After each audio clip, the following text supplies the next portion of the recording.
The emergency beacon cut through the void like a scream in the darkness. Ambassador Kale stood before the massive communication array on Velthera Prime, his blue-scaled hands trembling as he transmitted the desperate message across the galaxy. Behind him, the sky burned with the fire of his dying world. "This is Velthera Prime calling all galactic council forces," Kale spoke into the transmitter, his voice barely steady. "We are under attack by the Devourer Horde, 12 billion lives. Hang in the balance. We need immediate military assistance."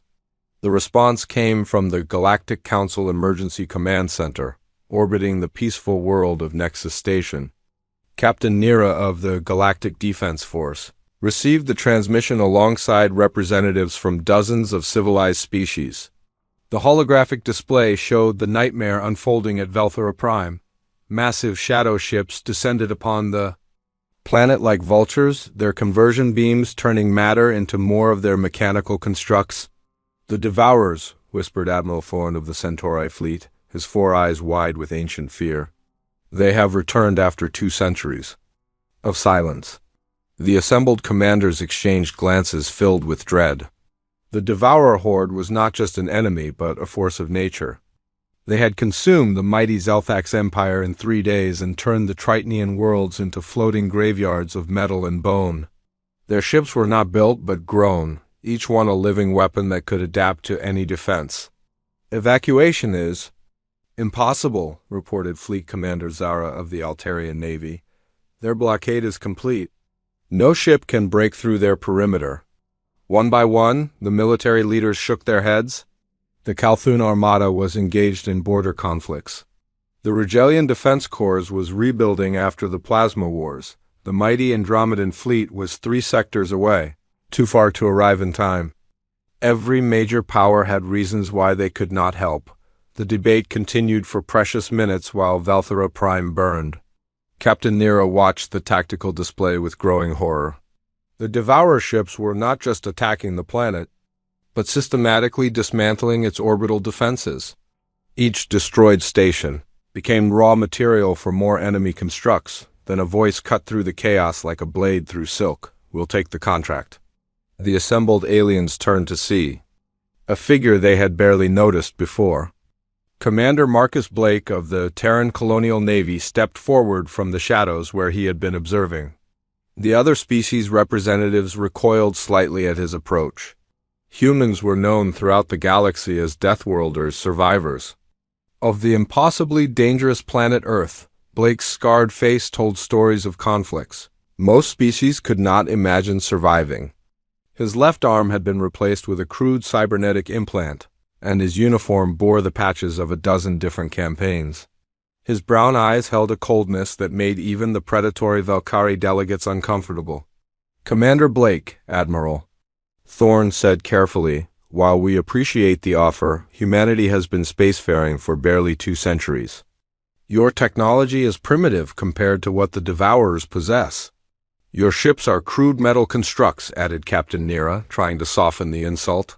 "The Devourers have faced and defeated energy-based vessels far more advanced than anything in the human fleet." Blake smiled, and the expression was not reassuring. "Captain, you're right about one thing.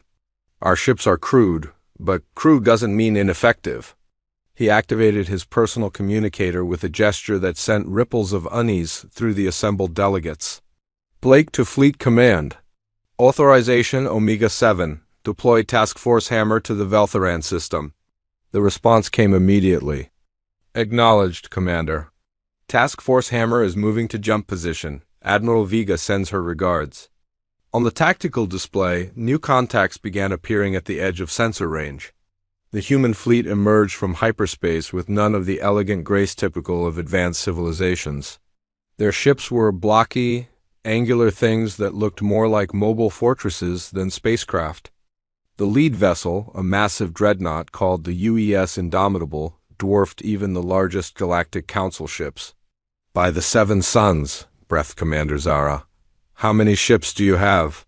53 combat vessels, Blake replied. "Plus support craft." The alien commanders erupted in protest. 53 ships against over 2,000 Devourer constructs was not a battle but a massacre. The humans would be destroyed in minutes, their primitive weapons useless against the adaptive armor of the Horde, but Blake was not finished. As the human fleet powered up its drives, something changed in the void around Velthera Prime. The ships began extending massive weapon systems that looked like nothing the galaxy had ever seen. Instead of the elegant energy projectors favored by most civilizations, the human vessels bristled with crude railgun batteries and missile launchers. "Commander," Admiral Thorne said urgently, "you must reconsider. The Devourers have adaptive defenses. They learn from each attack and modify their armor accordingly. Energy weapons become useless within hours." Blake's smile widened. "Good thing we don't use energy weapons."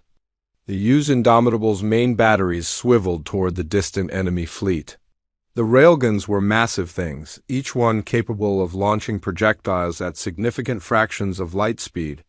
The missiles in their launch tubes were not sophisticated guided weapons but simple kinetic impactors designed to punch through armor by sheer force.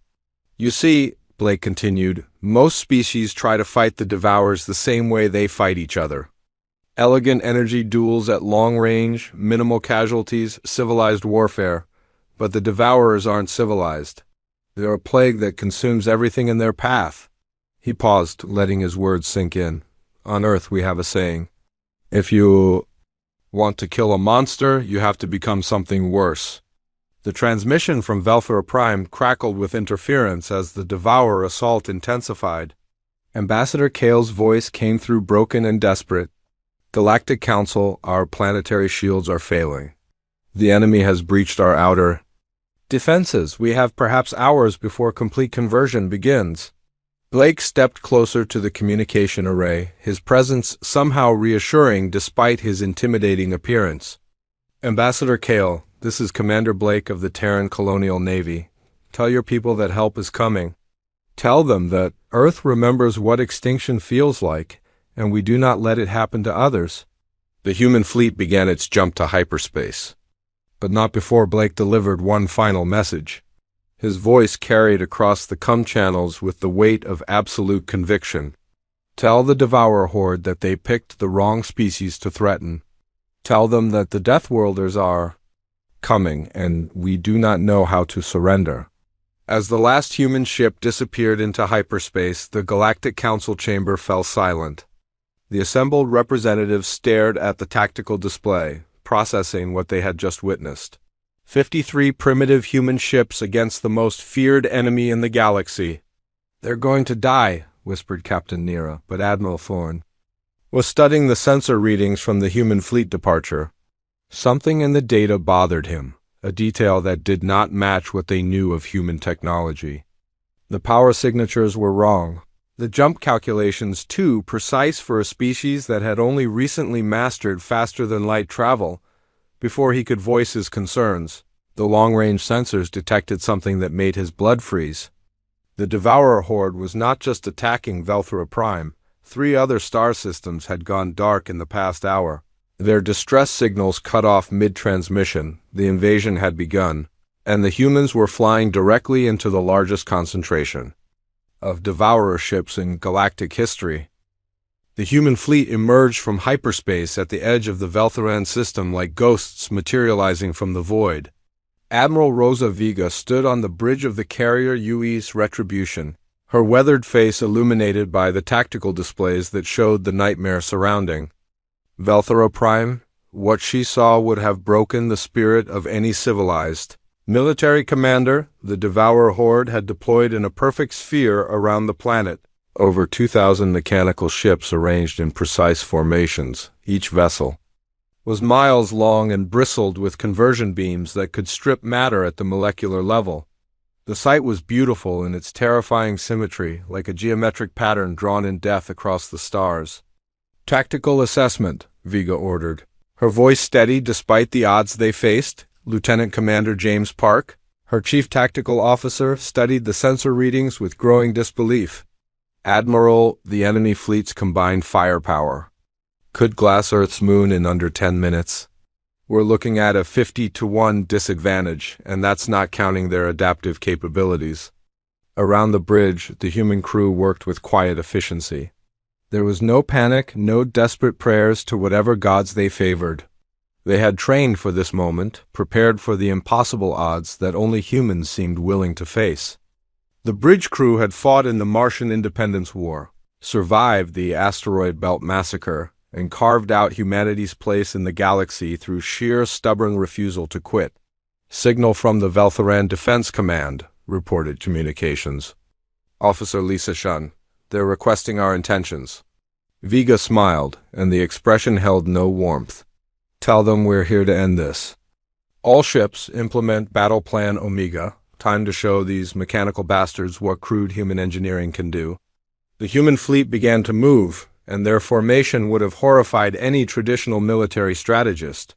Instead of maintaining safe distances and establishing kill zones, the ships accelerated directly toward the enemy sphere. They moved like predators stalking prey, their crude metal hulls gleaming in the light of the distant star. On the planet's surface, Colonel Vex of the Veltharan Defense Corps watched the tactical display with a mixture of hope and horror. The humans were charging directly into the Devourer formation, their primitive ships dwarfed by the elegant mechanical constructs of the enemy. It looked like the most expensive suicide in galactic history. "Are they insane?" asked Major Fel Vex's second in command. "They're going to be slaughtered." But Vex was studying the human approach vector with growing fascination. There was method to their apparent madness, a pattern that became clear only when the first human weapons fired. The Use Indomitable's railguns spoke with thunder that could be heard across the vacuum, launching streams of tungsten projectiles at near-light speed. The Devourer response was immediate and devastating. Conversion beams lanced out from dozens of ships, each one capable of turning a starship into component atoms. The elegant energy weapons painted the void with deadly light, creating a barrier that no conventional fleet could penetrate. But the humans were not conventional. As the conversion beams struck their ships, something extraordinary happened. The crude metal hulls began to melt and burn, exactly as predicted. But instead of dying, the human vessels simply jettisoned the damaged sections and continued their advance. What should have been fatal wounds became temporary inconveniences. "Impossible," whispered Colonel Vex. "How are they still functional?" The answer lay in the fundamental difference between human and alien engineering. While other species built their ships to avoid damage, humans built theirs to endure it. Every vessel in the fleet was a maze of redundant systems, backup power, supplies, and emergency protocols. They were not elegant, but they were nearly indestructible. The used Normandy took a direct hit that vaporized her forward sections. Instead of exploding, the ship's emergency systems activated, sealing the breach and rerouting power through secondary conduits. The vessel continued fighting with half her mass gone, her remaining weapons still firing at the enemy. "All ships, prepare for close engagement," Admiral Vega ordered. "Launch kinetic torpedoes." The human fleet opened fire with weapons that defied galactic convention. Instead of sophisticated energy projectors, they used simple kinetic impactors. Thousands of tungsten slugs accelerated to tremendous speeds, each one designed to punch through armor by sheer physical force. The Devourers, programmed to counter energy weapons, found themselves helpless against basic physics. The enemy formation began to buckle as the kinetic barrage tore through their ranks. Ships that had survived energy bombardments from the galaxy's most advanced civilizations found themselves shredded by primitive projectiles. The Devourer adaptive algorithms struggled to process this new type of attack, their mechanical minds confused by the humans' crude approach. "Enemy formation is breaking," reported Park. "They're trying to adjust their defensive protocols." But the humans were not finished. As their ships closed to point-blank range, they revealed their true nature. The vessels were not just warships, but mobile fortresses, each one carrying hundreds of armed marines in powered armor. Boarding pods launched from the human ships like missiles, each one carrying a squad of soldiers ready to fight. Hand-to-hand with the enemy, the Devourers had no protocols for this type of warfare. Their ships were designed to fight at long range. Their crews were mechanical constructs optimized for specific tasks. They were not prepared for humans in powered armor storming their corridors with weapons that fired solid projectiles and explosives. Sergeant Mike Torres led his squad through the twisted corridors of a Devourer ship, his armor's targeting system painting enemies in red. The mechanical constructs they faced were efficient killers, but they lacked the chaotic creativity of human warfare. When a construct blocked their path, Torres did not try to outflank it. He simply ran through the wall using his armor's enhanced strength. Human tactics are completely unpredictable, one of his Marines, Corporal Janet Walsh, observed as she planted explosive charges on what appeared to be a control node. No wonder the aliens think we're crazy. The battle raged across dozens of ships as human Marines turned boarding actions into slaughter. The Devourer's mechanical minds could not process the concept of soldiers who fought with such ferocity that they seemed to welcome death. Every fallen human was replaced by two more, each one more determined than the last. Admiral Vega watched the tactical display with grim satisfaction.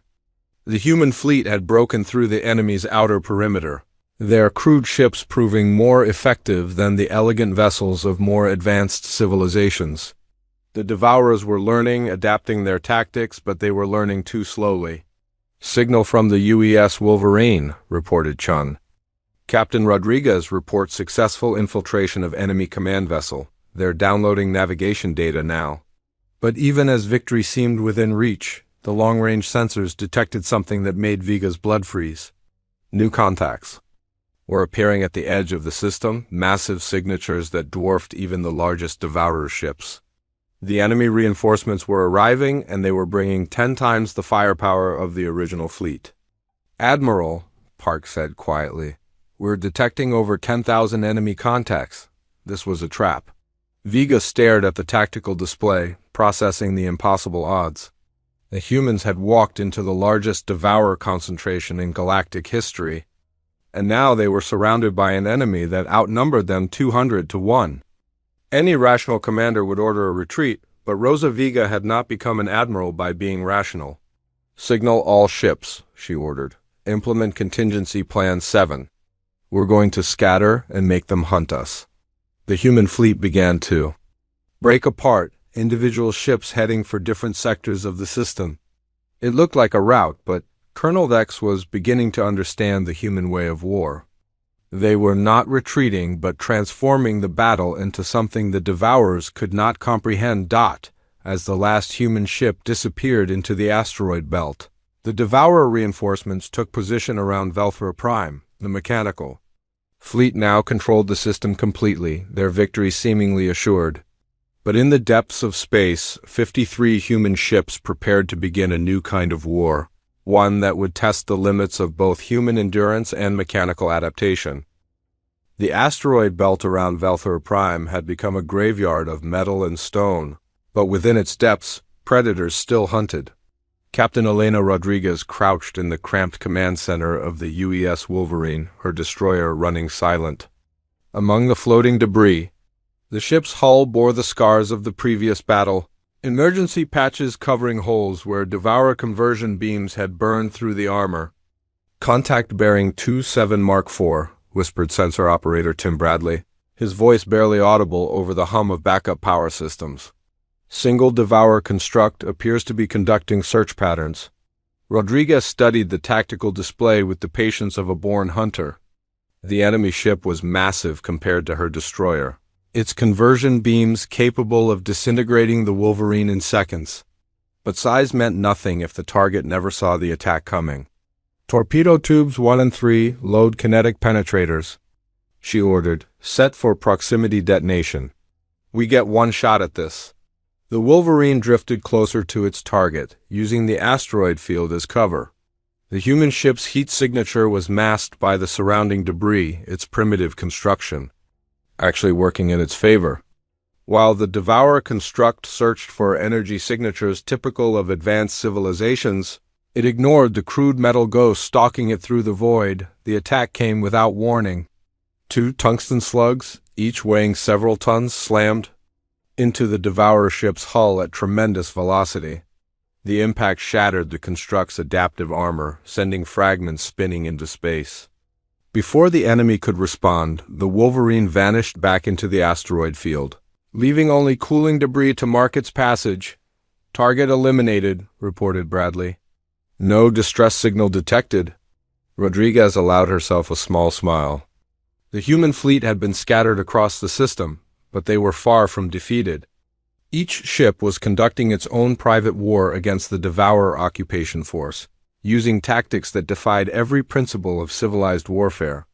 They struck from ambush, hit vulnerable targets, and disappeared before the enemy could mount. A response. On the planet's surface, the situation was equally desperate but no less innovative. General Var of the Veltheran Planetary Defense Corps stood in the ruins of his command center, watching tactical displays that showed the systematic destruction of his world. The Devourers had deployed massive conversion plants that turned the planet's own geology into mechanical constructs, creating an army from the very ground they stood upon. "Sir," reported Communications Officer Dahl, "we're receiving a transmission from orbit. It's the humans." The message came through crackling with static, but the voice was unmistakably human. "This is Major Alex Thompson, 82nd Orbital Drop Division. We're coming down hard and fast. Recommend you clear the landing zone." General Var had barely enough time to process the message before the sky erupted in fire. Human drop pods screamed through the atmosphere like meteors, their heat shields glowing white-hot from atmospheric friction. The Devourers fired at the incoming projectiles, but the pods were too small and too fast to track effectively. The impact was tremendous. Each pod hit the ground with the force of a small bomb, sending shockwaves through the converted landscape. But instead of being destroyed by the landing, the pods split open like mechanical flowers, disgorging human soldiers in powered armor who immediately began engaging the enemy. Major Thompson rolled to his feet as his pod sides fell away, his armor systems coming online with a series of soft chimes. Around him, his soldiers were doing the same, their movements coordinated despite the chaos of the landing. The Veltherans watched in amazement as humans leaped from their pods at terminal velocity, their powered armor absorbing impacts that would have liquefied any other species. "Bravo Company, establish a perimeter," Thompson ordered over the COM system. "Charlie Company, secure the command center." "Alpha Company, with me, we're going hunting." The ground war that followed was unlike anything in galactic military history. The Devourers, accustomed to fighting conventional armies, found themselves facing an enemy that treated every rule of warfare as a suggestion. Sergeant Naya Patel's squad turned a destroyed shopping complex into a fortress using nothing but salvaged materials and shaped charges, creating overlapping fields of fire that decimated enemy constructs. "The humans fight like the planet itself is trying to kill them," General Var observed as he watched Patel's team work. "They see danger everywhere and prepare for it." Corporal David Kim demonstrated this principle perfectly as he led his fire team through the city's underground tunnels. While other species would have avoided the dangerous sewer system, the humans embraced it as a tactical advantage. Kim's team struck at Devourer command nodes from below, appearing through maintenance shafts and storm drains to deliver devastating attacks before vanishing back into the darkness. "The enemy doesn't expect us to use the infrastructure against them," Kim explained to a bewildered Veltheran engineer. "They think like machines, all efficiency and logic. We think like survivors." The battle for Velthera Prime became a masterclass in asymmetric warfare. The Devourers controlled the surface and the sky, but the humans owned the spaces in between. They fought from rooftops and basements, from service tunnels and abandoned buildings. Every human position was a trap, every retreat led to another ambush, but the enemy was adapting. The Devourer constructs began to learn from each encounter, their programming evolving to counter human tactics. For every successful ambush, the price grew higher. Human casualties mounted as the mechanical minds began to anticipate their unpredictable strategies. The turning point came when the Devourers deployed their ultimate weapon. A massive construct, larger than any structure on the planet, descended from orbit like a mechanical mountain. The planet cracker was designed to burrow to the world's core, consuming the molten rock and metal to fuel the creation of new Devourer ships. "It's heading for the planetary core," reported General Var, his voice filled with despair. If it reaches the mantle, it will convert the entire planet into raw material. Major Thompson watched the massive drill begin its descent, his tactical mind racing through possibilities. The planet cracker was too large to destroy with conventional weapons, too well defended to approach directly. But as he studied the tactical display, an idea began to form. "General," he said, "I need detailed geological surveys of the subsurface. Everything you have about underground structures, mineral deposits, anything that might affect the drilling operation." The data painted a picture that even Thompson found difficult to believe. Velthor Prime was not the peaceful world it appeared to be. Beneath the surface lay a vast network of caverns and underground ecosystems, remnants of the planet's violent geological past. The Velthorans had built their civilization on top of what humans would recognize as a death world. "Sir," reported Sergeant Patel, "seismic sensors are detecting something unusual. The planet cracker has stopped drilling." Thompson studied the incoming data with growing amazement. The massive drill had reached the upper mantle and simply stopped. More incredible still, it was transmitting a distress signal, its mechanical voice calling for assistance in a language that predated galactic civilization. What could stop a planet cracker? General Var asked. Thompson smiled, and the expression was both terrifying and reassuring. "Something that's been waiting down there for a very long time. Something that's probably been fighting for survival since before your species discovered fire." The seismic readings showed movement in the deep caverns, massive shapes stirring in the darkness below. The planet cracker's distress signal grew more urgent, its mechanical voice now carrying undertones of something that sounded almost like fear. "Major," one of his soldiers called out, "we're getting readings from the drill site. Something is coming up from the core." Thompson activated his suit's external speakers, his voice carrying across the battlefield. "All units, prepare for contact with unknown entities. Remember, the enemy of our enemy is our ally, even if we don't understand what that ally might be." The ground began to shake as something vast stirred in the depths of Velthora Prime. The planet cracker's signals became increasingly frantic, its conversion beams firing wildly into the darkness below. But whatever was down there was fighting back, and it was winning. As the first cracks appeared in the planet's surface, glowing with an inner light that had nothing to do with molten rock, Thompson realized that the war for Velthora Prime was about to enter a new phase. The planet itself was about to join the fight, and the Devourers were about to learn what it meant to face a world that refused to die. The rescue mission into the planet's core was unlike anything in galactic military history. Dr. Rachel Foster descended through the twisted wreckage of the planet cracker's drilling shaft, her scientific curiosity warring with the primal fear that whispered warnings in the back of her mind.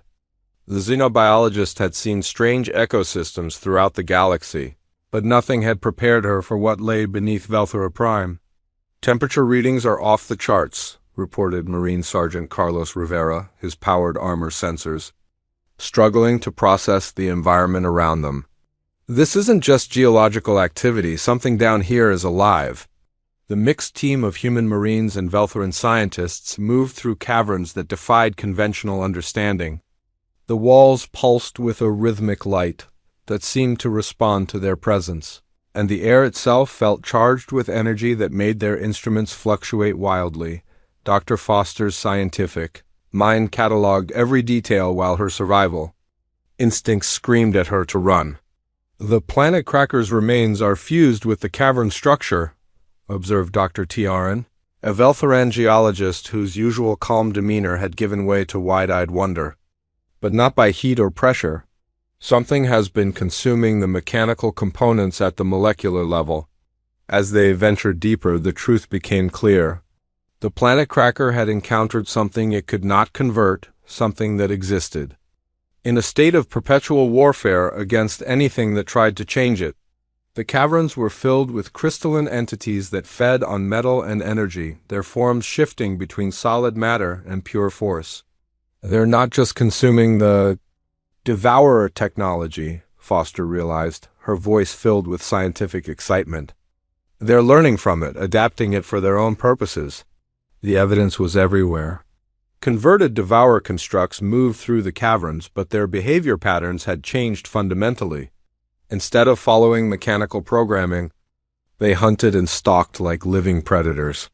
The planet's aggressive biology had infected the invaders, turning their own technology against them. "This is impossible," Dr. Tiarn whispered. "We've lived on this world for thousands of years. How did we never know what was beneath us?" Sergeant Rivera, his military training focused on practical threats rather than scientific mysteries, pointed to scorch marks on the cavern walls. "Because whatever's down here has been fighting something else for a very long time. Look at these blast patterns. This isn't recent damage." The deeper they went, the more evidence they found of an ancient war.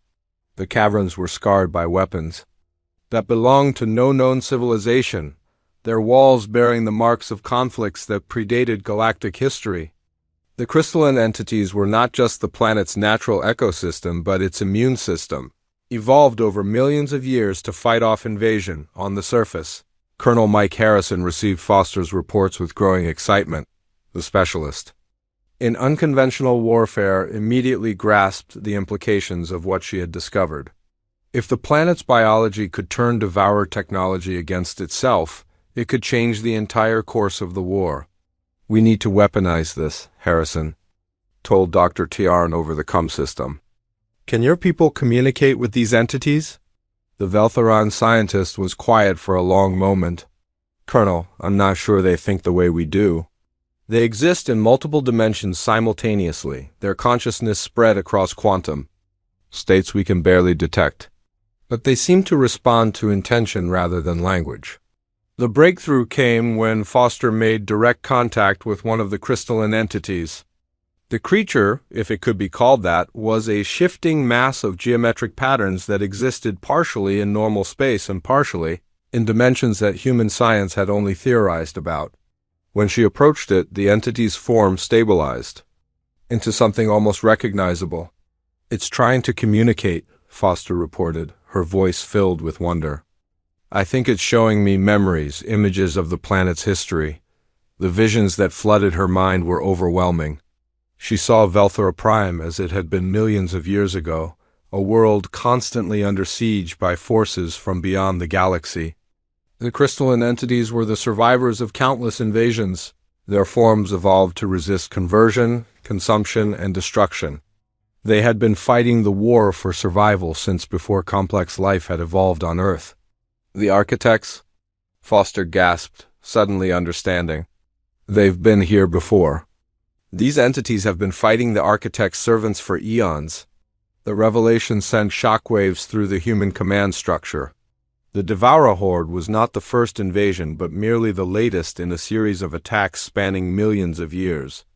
The planet's biology had evolved specifically to counter technological assimilation, creating a living weapon that could turn any invader's strength against them. Admiral Vega, commanding the scattered human fleet from her hiding place in the asteroid belt, received the news with grim satisfaction.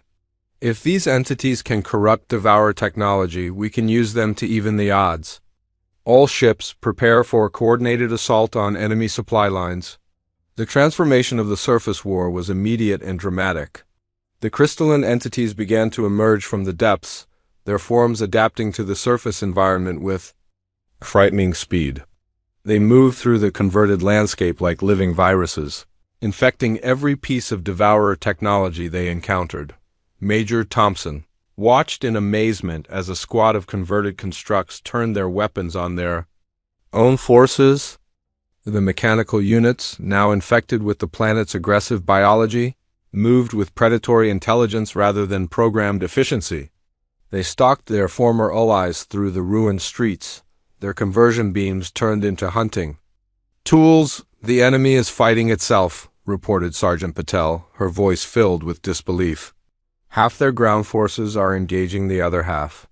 But the most shocking development came from space. The scattered human fleet, reinforced by hastily converted Veltheran civilian ships, emerged from hiding to find the Devourer orbital forces in chaos. The mechanical ships were attacking each other, their crews infected by the planet's biology. Through quantum resonance effects that human science barely understood, Captain Rodriguez commanding the destroyer Wolverine, led a bombing run against a Devourer command vessel that was firing on its own escorts. The attack was almost anticlimactic. The enemy ship's defenses turned inward against its own systems. The vessel simply came apart, its molecular bonds disrupted by the warring biologies within its hull. "This is incredible," Rodriguez reported. "The enemy fleet is destroying itself faster than we could manage with a full assault." But the celebration was short-lived. Long-range sensors detected new contacts at the edge of the system, signatures that dwarfed even the largest Devourer ships. The reinforcements were arriving, and they were bringing technology that made the Horde look primitive. Admiral Vega studied the sensor readings with growing dread. The new arrivals were not mechanical constructs, but something far more advanced. Their energy signatures defied analysis, their ships appearing to bend space-time around them like living things. "Signal from the lead vessel," reported communications. Officer Chun. "It's not in any known language, but the universal translator is trying to process it." The message, when it came through, was delivered in a voice that seemed to speak from the depths of space itself. "Servants of the flesh, you have corrupted our instruments? This deviation will be corrected." Dr. Foster, still deep in the planets. Core felt the crystalline entities around her react to the transmission. Their forms shifted to more aggressive configurations, their quantum signatures intensifying. The ancient war was about to resume, and this time the stakes were higher than ever. "Major Thompson," she called over the comm system, "you need to evacuate the surface. The architects are coming, and they're not happy about what we've done to their toys." The planet began to shake as massive gravitational forces pressed down from orbit. The architects' ships were not content to simply destroy the world, but intended to remake it according to their own design. Their crystalline entities responded by emerging in greater numbers, their forms becoming more solid and aggressive. "All human forces, prepare for Phase 2, Admiral Vega ordered. The real war is about to begin." As the first architect construct descended through the atmosphere, its reality-warping fields beginning to reshape the very laws of physics around it, the defenders of Velthra Prime prepared for a battle that would determine the fate of organic life in the galaxy. The planet's ancient guardians stirred in the depths, their million-year war finally reaching its climax. The arrival of the architects transformed the void around Velthra Prime into a battlefield between gods and mortals. Admiral Rosa Vega stood on the bridge of the UES Retribution, staring at tactical displays that showed reality itself being rewritten by the enemy's presence. The architect vessels were not ships in any conventional sense, but living constructs that existed in multiple dimensions simultaneously, their forms shifting between states of matter and energy. "Ma'am," reported Lieutenant Commander Park, his voice strained with the effort of processing impossible sensor readings, "the enemy is deploying reality anchors. They're trying to lock down the local space-time to prevent our use of conventional physics." Vega nodded grimly. The architects had learned from their servants' failures and were taking no chances with the chaotic creativity of organic life. But they had underestimated the one thing that made humanity truly dangerous, the ability to find hope in hopeless situations. "Signal the Devourer fleet," she ordered. "Tell them we're willing to discuss terms." The response came from the lead. Devourer construct, its mechanical voice carrying undertones of desperate calculation. "Admiral Vega, our creators have marked all organic life for termination. We face extinction alongside you. The alliance that formed in the next few minutes would have been impossible under any other circumstances." The Devourer horde, realizing they had been betrayed by their creators, joined forces with the human fleet and the desperate remnants of the Galactic Council. Admiral Vega found herself commanding a fleet of former enemies, united against a threat that viewed all existing life as an error to be corrected. "Combined fleet status," she requested, studying the tactical display with new hope. 1,500. "Human and allied vessels," Park reported. 3,000 Devourer constructs, plus whatever the planet can contribute. The architect's response to this unprecedented alliance was swift and merciless. Reality-warping constructs descended from The motherships, each one capable of rewriting the fundamental laws of physics in localized areas. Space around Velthora. Prime began to buckle and twist as the enemy imposed their will on the universe itself. Captain Maria Torres, commanding the battleship UES Defiance, watched in horror as one of her escort destroyers simply ceased to exist. The ship had not been destroyed but erased from reality, its atoms scattered across dimensions that human science had no names for. The architects were not just superior in technology but operated on a level of existence that made conventional warfare meaningless. All ships implement Protocol Omega, Admiral Vega ordered. We're going to show these beings what desperate humans can accomplish. The final battle plan was typically insane by galactic standards. The human fleet would ram the architect motherships while carrying antimatter warheads, sacrificing themselves to damage enemies that existed partially outside normal space-time. It was a strategy that violated every principle of civilized warfare. But the architects had made one crucial mistake. They had underestimated the human capacity for self-sacrifice. "Defiance to all ships," Torres announced over the fleet system. "Remember, we're not just fighting for ourselves. We're fighting for every species that ever dared to dream of something better." The suicide run began with the smaller vessels, destroyers and frigates accelerating toward the architect constructs with their antimatter cores set to overload. The enemy's reality fields twisted the ship's trajectories, but human engineering had prepared for this possibility. The vessel's navigation systems were quantum locked to their targets, making them impossible to deflect completely. The first impact sent shockwaves through dimensions that humans could barely perceive. The architect constructs, beings of pure logic and mathematical precision, found themselves facing opponents who embraced chaos and unpredictability as weapons. Each human ship that died took portions of the enemy fleet with it, their antimatter explosions creating tears in the fabric of space-time itself, on the planet's surface. The battle reached its climax as the architects deployed their ultimate weapon, a reality converter that would remake Velthora Prime according to their design. The massive construct descended through the atmosphere like a falling star, its presence warping the very air around it. Major Thompson, leading the last desperate ground assault, watched his Marines advance through terrain that shifted and changed. With each step, the architect's influence was turning the battlefield into a geometric nightmare, but the human soldiers adapted with the flexibility that had made their species legendary. "The planet's responding," reported Dr. Foster from the deep caverns. "The crystalline entities are emerging in massive numbers. They're not just fighting the architects but feeding on their reality warping technology." The revelation came at the perfect moment. The planet's ancient guardians, evolved over millions of years to resist conversion and assimilation, were immune to the architect's reality manipulation. More than that, they were consuming the enemy's power and using it to strengthen their own defenses. "All human forces support the planetary defense," Thompson ordered. "We're going to turn this world into the architect's worst nightmare." The surface war transformed into something unprecedented in galactic history. Human Marines fought alongside crystalline entities that existed in multiple dimensions, their combined forces creating a defense that the architects could not overcome.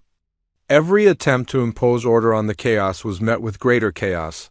Every effort to convert the planet's biology resulted in more aggressive resistance. In space, Admiral Vega made the decision that would change the course of galactic history. Instead of continuing the futile assault on the architect motherships, she ordered the fleet to create a quantum resonance field around the planet. The technique was theoretical at best, but it would amplify the crystalline entity's natural abilities across interstellar distances. "Dr. Foster," she called over the system, "we need those entities to extend their influence beyond the planet." "Can they do it?" The response came from the depths of Velthora Prime, carried by quantum signals that bypassed normal spacetime. "Admiral, they're not just local to this world. They're connected to every planet that ever faced the architects. We're about to wake up the entire galaxy." The moment the quantum field activated, the war changed forever. Across hundreds of Systems, dormant defense mechanisms came online. Worlds that had been sterilized by the architects millions of years ago suddenly erupted with new life, their ancient guardians stirring from eons of slumber. The architects, faced with a galaxy-wide uprising of biological resistance, found themselves fighting on a million fronts simultaneously.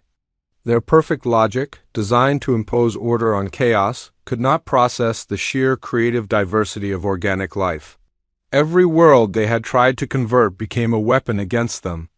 "The architect fleet is withdrawing," reported Park, his voice filled with amazement. "They're retreating to the galactic rim." Admiral Vega watched the tactical display as the enemy vessels began their withdrawal, their reality fields collapsing as they abandoned their assault. The architects, beings who had transcended physical existence eons ago, were learning the hard way that organic life possessed something they had lost: the ability to adapt, to survive, and to find hope in the darkest situations. "Signal to all ships," she ordered. "Stand down from combat alert. The immediate threat is over." But the war's end brought new challenges. The Devourer horde, freed from their programming, began the long process of rebuilding rather than consuming. Their mechanical minds, now influenced by organic creativity, started to explore concepts like art, music, and philosophy. The galaxy would never be the same. On Velthera Prime, the reconstruction began immediately. The planet's surface cities were rebuilt with new understanding of the world beneath them, their architecture incorporating the crystalline entity's multidimensional existence. The Veltherans, no longer ignorant of their world's true nature, became the galaxy's experts on dimensional biology. The story concluded with a ceremony in the rebuilt Galactic Council chambers. Admiral Vega, now bearing the title Defender of Worlds, stood before representatives of hundreds of species. The humans were no longer the crude newcomers they had once been, but the acknowledged saviors of galactic civilization. "The architects will return," she said, her voice carrying across the chamber. "But when they do, they'll find a galaxy that remembers how to fight. They'll find worlds that refuse to be converted, species that choose hope over despair, and humans who will never stop believing that tomorrow can be better than today." A young human cadet, fresh from the academy, watched the ceremony from the observation deck. She had never seen the old galaxy, the one where humanity was considered primitive and dangerous. To her, the sight of human ships patrolling alongside former enemies was simply the natural order of things. "They used to call us Deathworlders," she said to her companion, a Veltheran student whose crystalline implants glowed softly in the light. They meant it as an insult. Her friend smiled, the expression enhanced by the dimensional harmonics of his hybrid nature. "And now they know it was a promise that life will endure, no matter what tries to end it." The galaxy had learned the most important lesson in the universe, that the greatest weapon against despair was not technology or power, but the simple refusal to give up hope. And humanity, the species that had turned survival into an art form, would make sure that lesson was never forgotten.